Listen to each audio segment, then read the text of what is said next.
નમસ્કાર વિદ્યાર્થી મિત્રો, આપ સર્વે વિદ્યાર્થી મિત્રોનું સહૃદય હાર્દિક સ્વાગત છે આપણી મનપસંદ યુટ્યુબ ચેનલ ગુરુ જ્ઞાન શાળાની અંદર. તો મિત્રો, આજે આપણે ધોરણ 7 વિષય વિજ્ઞાન ચેપ્ટર નંબર 11 પ્રકાશ ચેપ્ટરનું સંપૂર્ણ સ્વાધ્યાયનું સોલ્યુશન કરવા જઈ રહ્યા છીએ. તો વિદ્યાર્થી મિત્રો, વિડીયો તમારે સ્કીપ કર્યા વગર છેલ્લા સુધી પૂરેપૂરો જોવાનો. પસંદ આવે તો એક લાઈક પણ કરવાની છે.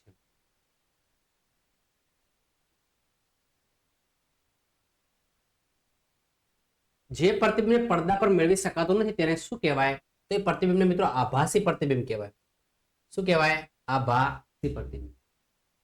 બહિર્ગોળ ખાલી જગ્યા વડે રચાતું પ્રતિબિંબ હંમેશા આભાસી અને વસ્તુના પરિમાણ કરતા નાનું હોય છે. તો બહિર્ગોળ અરીસા વડે રચાતું પ્રતિબિંબ. નંબર 3 છે ખાલી જગ્યા અરીસા વડે રચાતું પ્રતિબિંબ હંમેશા વસ્તુના પરિણામ જેટલું જ હોય છે. તો શું આવશે? સમતલ. શું આવશે? સમતલ.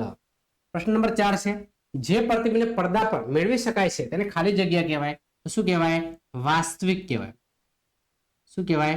વાસ્તવિક કહેવાય. શું કહેવાશે? વાસ્તવિક પ્રતિબિંબ કહેવામાં આવે છે. નેક્સ્ટ મિત્રો થોડા આગળ વધીશું. અંતર્ગોળ ખાલી જગ્યા રચાતા પ્રતિબિંબ પડદા પર ક્યારે મેળવી શકાતું નથી. તો લેન્સ, અંતર્ગોળ લેન્સ વડે. સાચા વિધાનો સામે ટી અને ખોટા વિધાનો સામે એફ પર નિશાની કરવાની છે આપણે. તો બહિર્ગોળ અરીસા વડે આપણે ચતુ અને વિવર્તિત એટલે મોટું, વિવર્તિત એટલે મોટું ઉલટું પ્રતિબિંબ મેળવી શકીએ છીએ. વિધાન કેવું છે? ખોટું છે. વિધાન કેવું છે? ખોટું છે. અંતર્ગોળ અરીસા હંમેશા આભાસી પ્રતિબિંબ રચે છે. વિધાન કેવું છે? સાચું છે.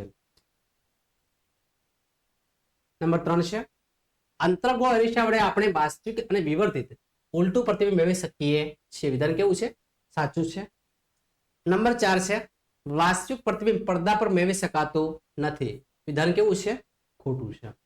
નંબર 5 છે અંતર્ગોળ અરીસો હંમેશા વાસ્તવિક પ્રતિબિંબ રચે છે. વિધાન કેવું છે?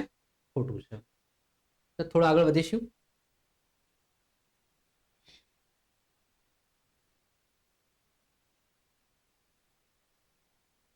સમતલ અરીસો. તો સમતલ અરીસો હોય છે મિત્રો પ્રતિબિંબ ચતુ વસ્તુ જેટલા જ પરિણામનું હોય છે. બહિર્ગોળ અરીસો છે તો બહિર્ગોળ અરીસો છે વસ્તુના પ્રતિબિંબને મોટા વિસ્તારમાં ફેલાવી શકે છે. આખો વિસ્તાર હંમેશા મોટો થઈ જાય. બહિર્ગોળ લેન્સ છે અને મેગ્નિફાઇંગ ગ્લાસ તરીકે પણ વપરાય છે. અંતર્ગોળ અરીસો છે દાંતનું વિવર્તિત પ્રતિબિંબ મેળવવા માટે દાંતના ડોક્ટર વાપરે છે. અંતર્ગોળ લેન્સ છે એ પ્રતિબિંબ ચતુ અને વસ્તુના પરિમાણ જેટલું જ હોય છે. ત્યારબાદ મિત્રો પ્રશ્ન નંબર 4 છે સમતલ અરીસા વડે મળતા પ્રતિબિંબ લાક્ષણિકતાઓ જણાવો. તો પ્રતિબિંબનું અંતર અને વસ્તુનું અંતર સમાન હોય છે. વસ્તુ અને પ્રતિબિંબનું કદ કેવું હોય છે? સમાન હોય છે. રચાયેલું પ્રતિબિંબ સીધું અને આભાસી છે. પ્રતિબિંબ પાછળથી ઊંધું દેખાય છે. પ્રતિબિંબ પાછળથી કેવું દેખાય છે? ઊંધું દેખાય છે. નંબર 5 છે અંગ્રેજી ભાષા તથા બીજી કોઈ ભાષા જાણીતા એવા અક્ષરો શોધી તો સમતલ અરીસાથી મળતું પ્રતિબિંબ તે અક્ષર જેવું જ હોય છે. તમારી શોધની ચર્ચા કરો. તો એ છે, એચ છે, આઈ છે, એમ છે, ઓ છે, ટી છે, યુ છે, વી છે, ડબલ્યુ છે, એક્સ છે.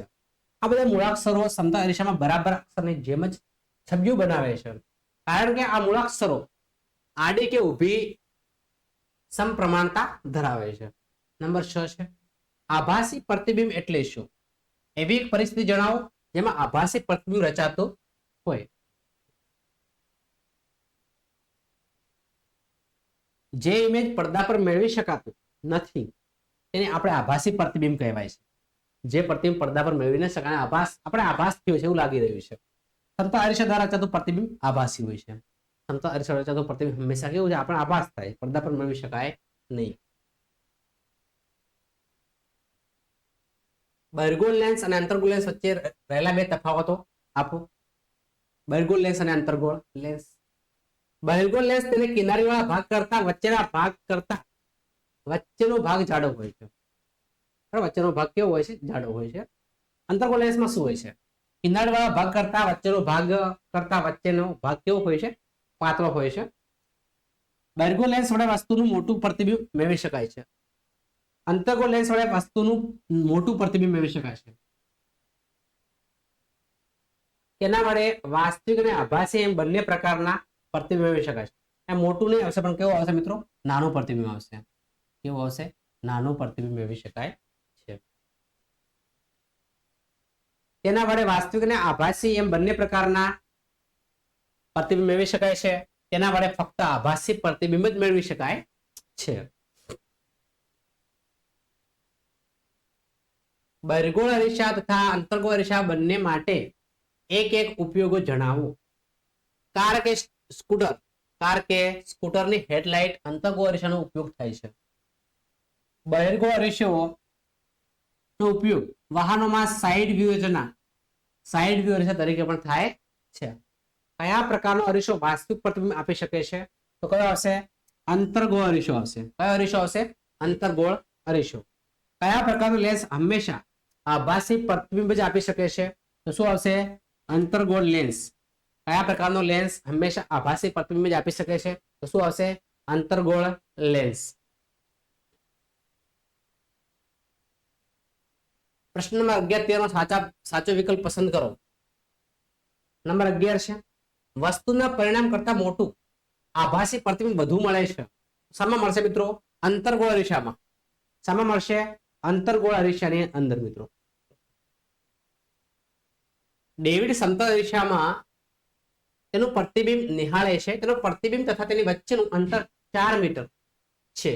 જો તે અરીસા તરફ 1 મીટર ખસે તો ત્યારબાદ ડેવિડના પ્રતિબિંબ વચ્ચેનું અંતર કેટલું હશે? તો કેટલું આવશે? 6 મીટર હશે. કેટલું હશે બાળકો? 6 મીટર હશે. નેક્સ્ટ લાસ્ટ પ્રશ્ન છે આપણો. મોટર કારનો રિવર વ્યૂ મિરર સમતલ અરીસો હોય છે. ડ્રાઈવર 2 મીટર પ્રતિ સેકન્ડ ની ઝડપથી રિવર્સમાં લે છે.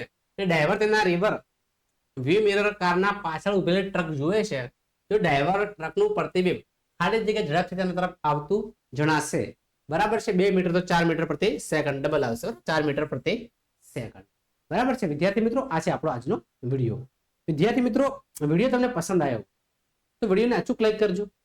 ચેનલ પર નવા હોય તો ચેનલને હજુ સુધી સબસ્ક્રાઇબ ન કરી હોય તો ચેનલને અચૂક સબસ્ક્રાઇબ કરી દેજો બાળકો, જેથી કરી આવનારા વિડીયો નોટિફિકેશન આપ સૌ બાળકોને મળતી રહે. સબસ્ક્રાઇબની બાજુમાં આપેલું બેલ આઇકનનું પણ પ્રેસ કરવાનું છે વિદ્યાર્થી મિત્રો. અને ખાસ વોટ્સઅપ ગ્રુપની લિંક ડિસ્ક્રિપ્શન બોક્સની અંદર આપેલી છે. તો વોટ્સઅપ ગ્રુપમાં તમે જોડાઈ શકો છો, જેનાથી ધોરણ 7 ને લગતા તમામ વિડીયો અમારી ચેનલ અવેલેબલ છે. જે મિત્રો લાઈવની અંદર આવતા હશે એ તમામ વોટ્સઅપ ગ્રુપમાં લિંક મળતી રહેશે. તો વિદ્યાર્થી મિત્રો, ફરી મળીશું નેક્સ્ટ વિડીયોમાં. ત્યાં સુધી આવજો. જય હિન્દ, જય ભારત.